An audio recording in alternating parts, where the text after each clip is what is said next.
Good day to everyone. This is your teacher Randy and welcome back to my channel.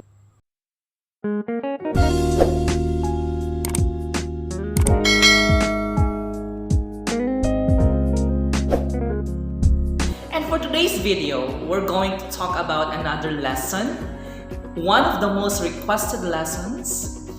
And I think this is a basic lesson also, just like the previous lesson that we have discussed, which is all about the future tense, the differences between will and shall. And for today's video, we're going to talk about the articles, the three articles in the English language.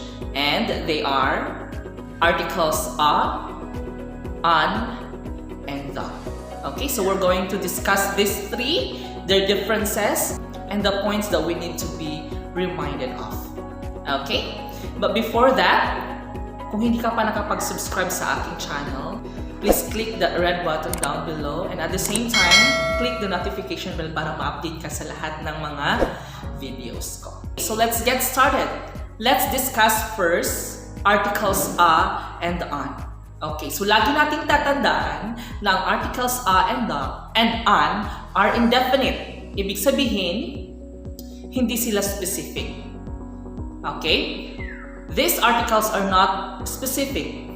Hindi sila direkta na tumutukoy sa isang bagay or isang tao. Hindi specific yung tinutukoy ng mga articles na ito. Kung ang pag-uusapan natin ay ang articles a and an, ibig sabihin singular, yung tutukoy ng bagay or tao. When we say singular, iisa lang, single.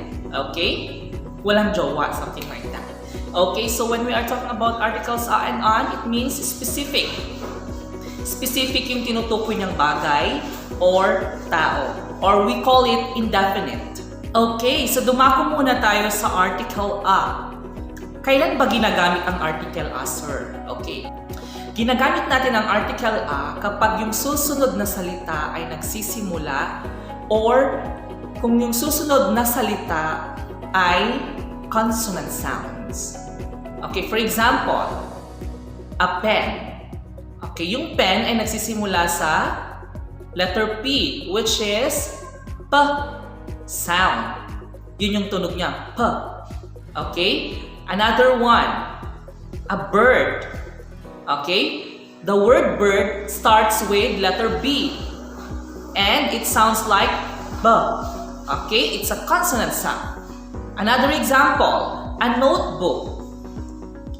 This word starts with letter N and it has a sound like Okay? And it is a consonant sound. How about kapag article answer? Kailan naman ginagamit? Ano ba kasi talaga ang pagkakaiba ng article a and an? Okay, so we use article an. So ginagamit natin ito kapag ang sinusundan nitong salita or yung susunod na salita ay nagsisimula sa vowel or patinig sa Filipino. Or kung meron itong vowel sound. Okay? Ano ba yung mga vowels natin? We have the a, e, i, o, and u. Okay? So yun yung mga vowels natin. Okay, for example, an egg. The word egg starts with the letter E. And E is a vowel, and it has a vowel sound, egg. An elephant starts with letter E, elephant. An airplane, okay? Okay, understood? So these are just some examples of kung paano natin gagamitin ang articles a and an. And dapat meron tayong common sense. Kasi kapag pinakinggan natin, lang sasabihin natin a egg, a apple, a airplane, 'di ba? Ang pangit sa pandinig, 'di ba? Kaya dapat common sense. Minsan gamitin din natin ang common sense natin para mas ma-express natin yung sarili natin fluently, correctly in English. Okay? So now, let's proceed with these short exercises.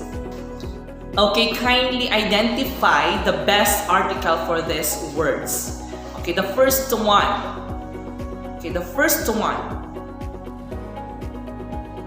Okay, it should be a book. Next. Okay, a mirror. Next. An alarm clock. Next. A school. Very good. And the last one. An honest. Sir, bakit yung word na honest? It starts with letter H. Bakit an yung ginamit natin? Siguro tatanungin nyo yan sa akin. Nagtataka rin kayo. Alangan naman na honest.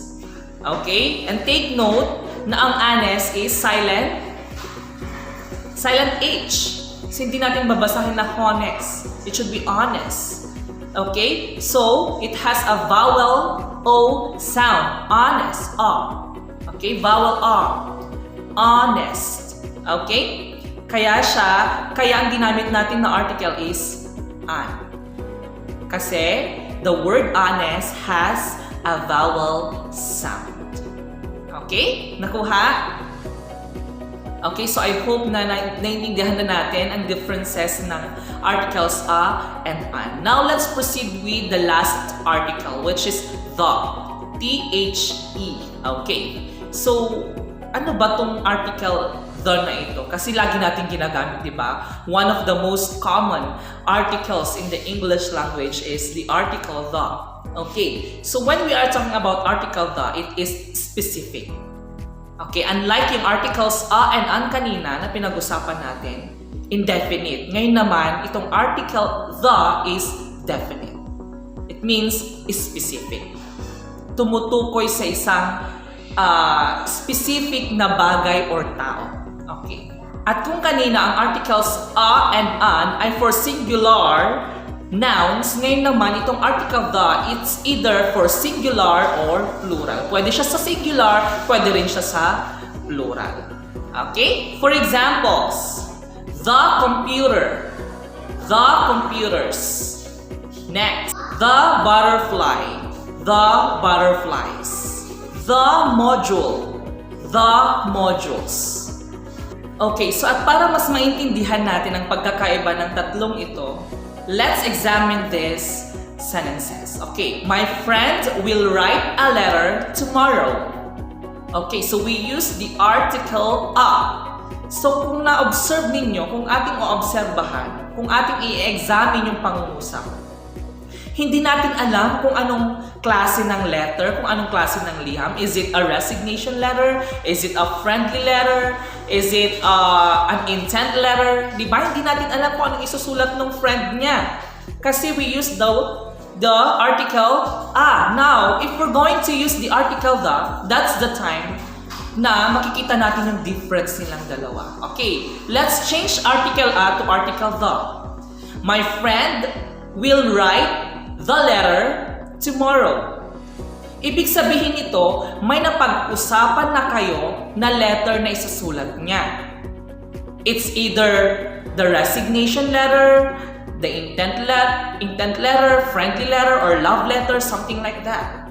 So, ibig sabihin, specific na yung tinutukoy niya. Unlike dito sa first na sentence, a letter. Hindi mo pa alam kung anong klaseng letter yung isusulat ng friend mo.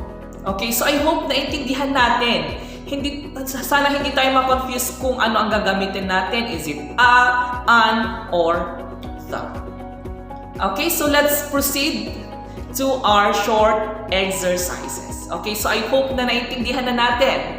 Okay? Kung meron kayong tanong, just comment it down below. Okay, let's proceed to our exercises. Now, it's your turn.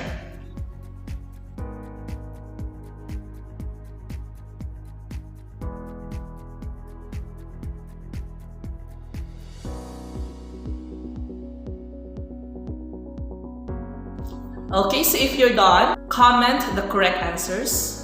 I know these are just basic, and I hope that you've learned something from this lesson from me. And see you on my next video. Don't forget to follow me on my social media accounts para ma-update kayo sa lahat ng mga ganap sa aking buhay. And at the same time, uulitin ko, don't forget to like, share, and subscribe. Always remember, we should not stop learning. This is your teacher Randy. Thank you for watching this video. Have a wonderful day. God bless.